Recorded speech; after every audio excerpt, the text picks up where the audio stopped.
मोदी सरकार ने साफ कह दिया है कि पेट्रोल डीजल की कीमतें कम नहीं होंगी। ना तो ये उसके हाथ में है और ना ही वो इसकी कोशिश करेगी। कांग्रेस के भारत बंद की खिंचाई करने के लिए सरकार के वकील रविशंकर प्रसाद जब सामने आए तो अपने ही जाल में गिरते गए। उन्होंने कहा कि पेट्रोल डीजल के दाम पर जनता को राहत देना संभव नहीं। डीजल पेट्रोल की कीमत का बढ़ना हमारे हाथ से बाहर है। तो हे भारत की महान जनता, लिख लो, नरेंद्र मोदी सरकार ने कह दिया है कि पेट्रोल डीजल के दाम पर हमसे कोई उम्मीद मत रखो।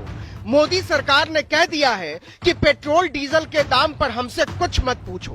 मोदी सरकार ने कह दिया है कि पेट्रोल डीजल के दाम पर वो कुछ नहीं बता पाएगी।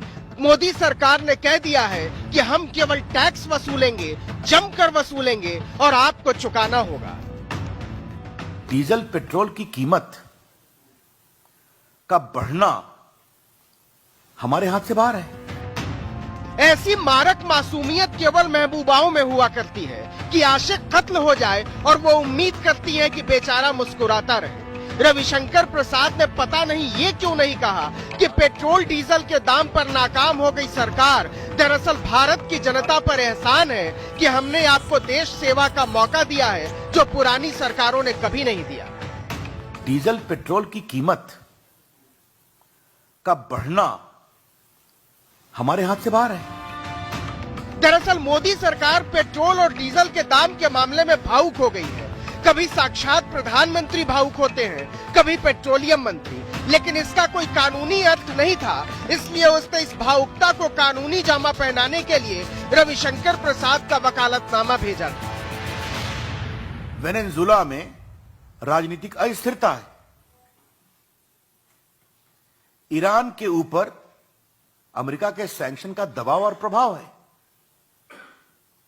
और जो अमेरिका में शेल गैस बनने वाली थी वो अभी तक प्रोडक्शन में नहीं आई।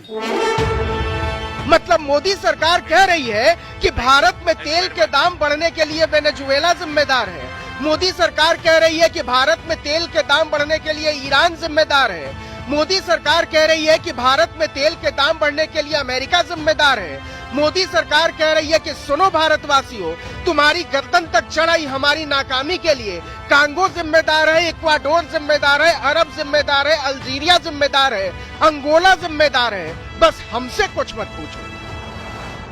वेनेजुएला में राजनीतिक भयंकर अस्थिरता है। आपने देखा होगा कि वहां के राष्ट्रपति के ऊपर हमला करने की कोशिश की गई थी ड्रोन के द्वारा एक परेड में। ईरान के बारे में मैंने बताया, वहां सैंक्शन की समस्या है और शेल गैस का उत्पादन अमेरिका के द्वारा अभी नहीं हो पाया है पूरा। अरे वाह, रविशंकर प्रसाद तो इतिहास और भूगोल के भी प्रकांड विद्वान है, लेकिन भारत की जनता कंफ्यूज कि 2014 में हमने कांगो की सरकार चुनी थी कि इक्वाडोर की चुनी थी कि अल्जीरिया की चुनी थी कि अंगोला की चुनी थी, क्योंकि मोदी सरकार तो कह रही है कि हमसे तो आपकी तकलीफ का कोई लेना देना ही नहीं है। उधर अल्जीरिया अंगोला वालों से पूछो कि 2008-9 से 2014 के बीच जब यूपीए की सरकार थी तो पेट्रोल 39 रुपए से 73 रुपए पहुंचा था। ये सच्चाई है या नहीं है?